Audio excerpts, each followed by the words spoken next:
Hi hello friends, ಎಲ್ಲರೂ ಹೇಗಿದ್ದೀರಾ? ಚೆನ್ನಾಗಿದ್ದೀರಾ ಅಂದ್ಕೊಂಡಿದ್ದೀನಿ. ನಾನು ಚೆನ್ನಾಗಿದ್ದೀನಿ. ಇವತ್ತೇನಪ್ಪ ಅಂದರೆ ಮೈಲೋಬ್ಲಾಸ್ಟಿಕ್ ಅನೇಮಿಯಾ ಬಗ್ಗೆ ಹೇಳೋಣ ಅಂತ. ಇದೇನಪ್ಪ ಅಂದರೆ ಟೈಪ್ ಆಫ್ ಅನೇಮಿಯಾ. ನಾವು ಹಿಂದಿನ ವಿಡಿಯೋದಲ್ಲಿ ನೀವು ಚೆಕ್ ಮಾಡ್ಕೋಬೋದು. ಹೆಮಟಾಲಜಿಲಿ ನಾನು ನಿಮಗೆ ಅನೇಮಿಯಾದು ಒಂದು ಬಂದುಬಿಟ್ಟು ಐರನ್ ಡಿಫಿಷಿಯನ್ಸಿ ಅನೇಮಿಯಾ ಅಂತಲೂ ಮಾಡಿದ್ದೀನಿ, ಮತ್ತು ಐರನ್ ಮೆಟಬಾಲಿಸಮ್ ಕೂಡ ಮಾಡಿದ್ದೀನಿ. ಈಗ ನಾನು ಮಾಡೋದಕ್ಕೆ ಹೋಗ್ತಾ ಇರೋದು ಮೆಗಾಲೋಬ್ಲಾಸ್ಟಿಕ್ ಅನೇಮಿಯಾ ಅಂತ. ಇದು ಕೂಡ ಟೈಪ್ ಆಫ್ ಅನೇಮಿಯಾ ಅಂತ ಮೊದಲೇ ಹೇಳಿದೆ. ಈಗ ಈ ವಿಡಿಯೋ ಬಗ್ಗೆ ನೋಡೋಣ ಬನ್ನಿ. First introduction. ಇದು ಮೆಗಾಲೋಬ್ಲಾಸ್ಟಿಕ್ ಅನೇಮಿಯಾ ಅನ್ನೋದು ಒಂದು type of anaemia. Produce a very large size of red blood ಸೆಲ್ಸ್ನ ಪ್ರೊಡ್ಯೂಸ್ ಮಾಡುತ್ತೆ. ಮತ್ತು ಫ್ಯೂವರ್ ಸೆಲ್ಸ್ ಇರ್ತವೆ. ದೊಡ್ಡದಾಗಿದ್ರೂ ಸ್ವಲ್ಪ ಸೆಲ್ಸ್ ಮಾತ್ರನೇ ಇರುತ್ತೆ. ಈ ಕಂಡೀಷನಲ್ಲಿ ಯಾವುದು ಮೆಗಾಲೋಬ್ಲಾಸ್ಟಿಕ್ ಅನೇಮಿಯಾ ಕಂಡೀಷನಲ್ಲಿ ಇದು ಓವೆಲ್ ಇನ್ ಶೇಪ್ ಇರುತ್ತೆ. ಈಗ ನಾವು ಮೆಗಾಲೋಬ್ಲಾಸ್ಟಿಕ್ ಅನೇಮಿಯಾದು ಡೆಫಿನಿಷನ್ ನೋಡೋದಾದರೆ, megaloblastic anaemia are caused by defects in DNA synthesis ಆಗಬೇಕಾದ್ರೆ ಏನಾದರೂ ಡಿಫೆಕ್ಟ್ ಆಗಿತ್ತು, that lead to abnormality of bone marrow. ಅದು abnormality of bone marrow form ಆಗುತ್ತೆ and peripheral blood cells form ಆಗುತ್ತೆ.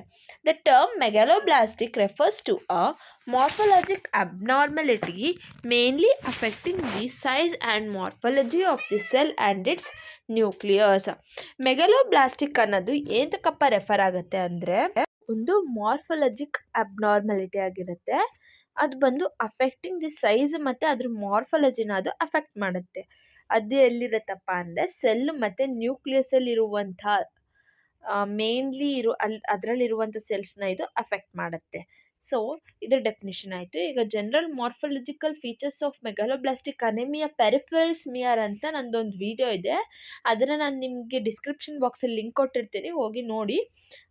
ಇವಾಗ ಅದರಲ್ಲಿ ಬ್ಲಡ್ ಫೈಂಡಿಂಗ್ಸ್ ಯಾವ ಥರ ಮಾಡ್ತಾರೆ ಅಂದರೆ, ಹೀಮೋಗ್ಲೋಬಿನ್ ಡಿಕ್ರೀಸ್ ಆಗಿರುತ್ತೆ, ಹಿಮೋಕ್ರಿಟ್ ಕೂಡ ಡಿಕ್ರೀಸ್ಡು, RBC ಕೌಂಟು ಡಿಕ್ರೀಸ್ಡ್ ಇರುತ್ತೆ, ಇಲ್ವಾ ನಾರ್ಮಲ್ ಇರುತ್ತೆ, MCH ಇನ್ಕ್ರೀಸ್ ಇರುತ್ತೆ, MCHC ನಾರ್ಮಲ್ ಇರುತ್ತೆ. ರೆಟಿಕ್ಯುಲೋಸೈಟೋಪೀನಿಯಾ ಅಂದರೆ ಮ್ಯಾರೋ ಫೇಲ್ಯೂರ್ ಆಗಿರುತ್ತೆ. ಟೋಟಲ್ WBC ಕೌಂಟ್ ಬಂದು ನಾರ್ಮಲ್ ಅಥವಾ ಲೋ ಇರುತ್ತೆ. ಪ್ಲೇಟ್ಲೆಟ್ ಕೌಂಟ್ ಕೂಡ ನಾರ್ಮಲ್ ಅಥವಾ ಲೋ ಇರುತ್ತೆ. ಪ್ಯಾನ್ಸೈಟೋಪೀನಿಯಾ ಅಂದರೆ ಏನೂ ಇಲ್ಲ. ಎಸ್ಪೆಷಲಿ ಇಫ್ ಅನೇಮಿಯಾ ತುಂಬ ಸಿವಿಯರ್ ಆಗಿತ್ತು ಅಂದಾಗ ನಾವು ಅದನ್ನು ಆ ಕಂಡೀಷನ್ ಏನಂತ ಕರಿತೀವಿ, ಪ್ಯಾನ್ಸೈಟೋಪೀನಿಯಾ ಅಂತ ಕರಿತೀವಿ. ಇದಿಷ್ಟು ಬಂದು morphological features of megaloblastic anaemia ಇದೆಯಾ ಇಲ್ವಾ ಅಂತ ಚೆಕ್ ಮಾಡೋದಕ್ಕೆ. ಈಗ macrocytic anaemia is common and may not always be compared with anaemia. ಇದು ಯಾವಾಗಲೂ ಕೂಡ ಅನೇಮಿಯಾ ಜೊತೆ ಕಂಪೇರ್ ಮಾಡೋದಕ್ಕಾಗೋದಿಲ್ಲ, ಯಾಕಂದರೆ ಎಕ್ಸೆಸ್ ಆಫ್ ಆಲ್ಕೋಹಾಲ್ ತೊಗೊಂಡ್ರು ಕೂಡ ಮ್ಯಾಕ್ರೋಸೈಟೋಸಿಸ್ ಆಗುತ್ತೆ. ಈಗ ಮೆಗಾಲೋಬ್ಲಾಸ್ಟಿಕ್ ಅನೇಮಿಯಾ ನೋಡೋದಾದರೆ, megaloblastic anaemia is characterised by the presence of erythroblasts in the bone marrow with delayed nuclear maturation because of defective DNA synthesis. ಇದು ಯಾವ ಥರಪ್ಪ ಆಗುತ್ತೆ ಅಂದರೆ, ಬೈ ದಿ ಪ್ರೆಸೆನ್ಸ್ ಆಫ್ ಎರೆಥ್ರೋಬ್ಲಾಸ್ಟ್ ಇರುತ್ತಲ್ಲ, ಇಂದು ಬೋನ್ ಮ್ಯಾರೋದಲ್ಲಿರುತ್ತೆ. ಅದೇನಾದರೂ ನಮಗೆ ನ್ಯೂಕ್ಲಿಯರ್ ಮೆಚುರೇಷನ್ ಡಿಲೇ ಆಯಿತು ಅಂದಾಗ, ಡಿಫೆಕ್ಟಿವ್ DNA ಸಿಂಥಸಿಸ್ ಆಗಿಲ್ಲ ಅಂದಾಗ ನಮಗೆ ಮೆಗಾಲೋಬ್ಲಾಸ್ಟಿಕ್ ಅನೇಮಿಯಾ ಆಗುತ್ತೆ. ಲ್ಯಾಬ್ ಫೀಚರ್ಸ್ ನೋಡೋದಾದರೆ, ಹೆಮಟಾಲಜಿಲಿ ಮ್ಯಾಕ್ರೋಸೈಟಿಕ್ ನಾರ್ಮೋಕ್ರೋಮಿಕ್ ಅನೇಮಿಯಾ ಅಂತಲೂ ಹೇಳ್ಬೋದು. ಇನ್ಕ್ರೀಸ್ಡ್ MCH ಏನಾದ್ರು ತುಂಬ ಇನ್ಕ್ರೀಸ್ ಆಗಿದೆಯಾ ಅಂದರೆ due to large cell volume ಅಂತ ಅರ್ಥ. ನಾರ್ಮಲ್ MCHC ಇರಬಹುದು. RBC, HGB ಅಂದರೆ ಹಿಮೋಗ್ಲೋಬಿನ್, HCT ಬಂದು ಡಿಕ್ರೀಸ್ ಆಗಿರುತ್ತೆ. Granulocytes and thrombocytes are affected as well.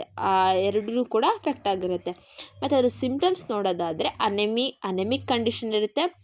Painful tingling of the hand and feet, hand ಮತ್ತು ಫೀಟ್ ಅವ್ರಿಗೆ ತುಂಬ ಪೇಯ್ನ್ ಇರುತ್ತೆ. ಡಿಕ್ರೀಸ್ಡ್ ಅಪಿಟೈಟ್, ವೆಯ್ಟ್ ಲಾಸ್ ಆಗಿರ್ತಾರೆ. ಫ್ಯಾಟಿಗ್ಯೂ, ಸುಸ್ತಾಗ್ತಾ ಇರುತ್ತೆ. Weakness, irritability and status, mental changes, weight loss, ಇದಿಷ್ಟು ಕೂಡ ಅದರ ಸಿಂಪ್ಟಮ್ಸ್ ಆಗಿರುತ್ತೆ. ಅದ್ರ ಜೊತೆಗೆ ಇನ್ನಷ್ಟು ಎಕ್ಸ್ಟ್ರಾ ಸಿಂಪ್ಟಮ್ಸ್ ಅಂದರೆ ಶಾರ್ಟ್ನೆಸ್ ಆಫ್ ಬ್ರೀತ್, ಫುಲ್ ಅನ್ಸುತ್ತೆ ಹೇಳ್ತೀನಿ ನೋಡಿ, muscle weakness, abnormal paleness of the skin, glossitis, swollen tongue ಆಗಿರುತ್ತೆ, ವೆಯ್ಟ್ ಲಾಸ್ ಅಂತ ಹೇಳಿದೆ, diarrhoea, nausea, fast heartbeat ಇರುತ್ತೆ, smooth or tender tongue, tingling ಅದು ಹೇಳ್ದಾಗೆ hands and feet, numbness in extremities, ಅವ್ರಿಗೆ ಫೀಲ್ ಆಗ್ತಾನೆ ಇರಲ್ಲ, ಕೈ ಸ್ಪರ್ಶನೆ ಅವ್ರಿಗೆ ಗೊತ್ತಾಗ್ತಾ ಇರಲ್ಲ, ಆ ಥರ ಆಗಿರುತ್ತೆ ಈ ಮೆಗಾಲೋಬ್ಲಾಸ್ಟಿಕ್ ಅನಿಮಿಯಾದಲ್ಲಿ. ಇದಿಷ್ಟು ಬಂದು ಮೆಗಾಲೋಬ್ಲಾಸ್ಟಿಕ್ ಅನಿಮಿಯಾ ಸಿಂಪ್ಟಮ್ಸ್ ಆಗಿತ್ತು. ಈಗ ನಾವು ನೆಕ್ಸ್ಟ್ ನೋಡೋಣ ಕಾಸಸ್ ಆಫ್ ಮೆಗಾಲೋಬ್ಲಾಸ್ಟಿಕ್ ಅನಿಮಿಯಾ. ಯಾವ್ದ್ಯಾವ್ದ್ರಿಂದ ನಮಗೆ ಮೆಗಾಲೋಬ್ಲಾಸ್ಟಿಕ್ ಅನಿಮಿಯಾ ಇದೆ ಅಂತ ಗೊತ್ತಾಗುತ್ತಪ್ಪ ಅಂದರೆ, ವಿಟಮಿನ್ B12 ಕಮ್ಮಿ ಇತ್ತು ಅಂದರೆ ಅಥವಾ ಅದ್ರ ಕೊರತೆ ಇತ್ತು ಅಂದರೆ, ಡೆಫಿಷಿಯನ್ಸಿ ಇತ್ತು ಅಂದರೆ ನಮಗೆ ಮೆಗಾಲೋಬ್ಲಾಸ್ಟಿಕ್ ಅನಿಮಿಯಾ ಇದೆ ಅಂತ. Folate deficiency, abnormalities of B12 or folate metabolism. B12 vitamin B12 ಮತ್ತು ಫೋಲೇಟ್ ಮೆಟಬಾಲಿಸಮ್ ಎರಡೂ ಕಮ್ಮಿ ಇತ್ತು ಅಂದಾಗ ನಮಗೆ ಮೆಗಾಲೋಬ್ಲಾಸ್ಟಿಕ್ ಅನಿಮಿಯಾ ಇದೆ ಅಂತ. Due to folate or cobalamin deficiency, ಇದು ಆಗಲೇ ಹೇಳ್ದಾಗೆ ಫೋಲೇಟ್ ಆರ್ ಕೊಬಾಲಮೈನ್ ಡೆಫಿಷಿಯನ್ಸಿ ಇದ್ದರೆ ನಮಗೆ ಮೆಗಾಲೋಬ್ಲಾಸ್ಟಿಕ್ ಅನಿಮಿಯಾ ಇದೆ ಅಂತ. ಮತ್ತು ಡೈಜೆಸ್ಟಿವ್ ಡಿಸೀಸಸ್ ಏನಾದರೂ ಇತ್ತು ಅಂದರೆ, ಮತ್ತು malabsorption, medication induced folic acid deficiency ಇರುತ್ತೆ.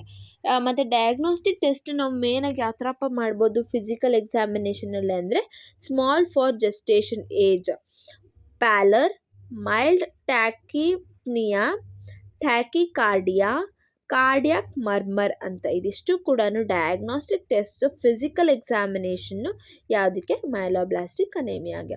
ಮತ್ತು ಟ್ರೀಟ್ಮೆಂಟ್ ಪಾರ್ಟ್ ನೋಡೋದಾದರೆ ಎರೆಥ್ರೋಸೈಟೋಸಿಸ್ ಟ್ರಾನ್ಸ್ಫ್ಯೂಷನ್ ಮಾಡ್ತಾರೆ, intramuscular injection of vitamin B12 at 1000 microgram per deci for 10 days, followed by 1000 mg 3 times per week for 2 weeks. Subsequently at 1000 mg per week for 4 weeks. After this regimen, the mother received 1000 mg per month for 3 additional months. Newborn was fed exclusively with the breast milk. ಇದಿಷ್ಟು ಬಂದು ಮದರಿಂದ ಚೈಲ್ಡ್ಗೆ effect ಇತ್ತು ಅಂದಾಗ ಈ treatment ಕೊಡ್ತಾರೆ. So ಈಗ ಮೆಗಾಲೋಬ್ಲಾಸ್ಟಿಕ್ anaemia ಯಾವ ಥರ ಆಗುತ್ತೆ, ಮೈಕ್ರೋಸೈಟಿಕ್ ಅನಿಮಿಯಾಗಿ ಲಾರ್ಜ್ RBCs ಇತ್ತು ಅಂದಾಗ ಜೈಂಟ್ ಮೆಟಾಮೈಲೋಸೈಟ್ ಆಗುತ್ತೆ. ಇದು ಮೆಗಾಲೋಬ್ಲಾಸ್ಟಿಕ್ ಅನಿಮಿಯಾ ಯಾವ ಥರಪ್ಪ ಆಗುತ್ತೆ ಅಂದರೆ, ಫಸ್ಟ್ ವಿಟಮಿನ್ B12 ಅಥವಾ ಫೋಲಿಕ್ ಆ್ಯಸಿಡ್ ಡೆಫಿಷಿಯನ್ಸಿ ಇದ್ದಾಗ ಇಂಪೇರ್ಡ್ DNA ಸಿಂಥಸಿಸ್ ಆಗುತ್ತೆ, ಅದರಲ್ಲಿ ಡಿಲೇಡ್ ಸೆಲ್ ಡಿವಿಷನ್ ಆಗುತ್ತೆ, HB ಸಿಂಥಸಿಸ್ ಬಂದು ನಾರ್ಮಲ್ ಆಗುತ್ತೆ. ಇದರಿಂದ ಡಿಫೆಕ್ಟಿವ್ ನ್ಯೂಕ್ಲಿಯರ್ ಮೆಚುರೇಷನ್ ಆಗಿ ಮೆಗಾಲೋಬ್ಲಾಸ್ಟಿಕ್ ಅನಿಮಿಯಾ ಆಗುತ್ತೆ. ಮತ್ತು ವಿಟಮಿನ್ B12 ಮತ್ತು ಫೋಲಿಕ್ ಆ್ಯಸಿಡ್ ಅದಕ್ಕೆ ನೀಡೆಡ್ ಫಾರ್ ಏನು ಬೇಕಂದರೆ ಹೋಮೋಸಿಸ್ಟೀನ್ ಬಂದು ಮಿಥಿಯೋನೈನ್ ಆಗುತ್ತೆ. ಸಿಂಥಸಿಸ್ ಆಫ್ ಥೈಮಿಡೇನ್ ಮತ್ತು ಟ್ರೈಫಾಸ್ಫೇಟ್ ಇರಬೇಕು. ಅದಿತ್ತು ಅಂದರೆ ನಮಗೇನಾಗತ್ತಪ್ಪ ಅಂದರೆ ಅದೆರಡು ನಮಗೆ ಬೇಕಾಗಿರುವಂಥದ್ದು ನೀಡೆಡ್ ಫಾರ್ DNA ಸಿಂಥಸಿಸ್. ಈ ವಿಡಿಯೋ ಇಷ್ಟ ಆಗಿದೆ ಅಂದ್ಕೊಂಡಿದ್ದೀನಿ. Thank you for watching friend.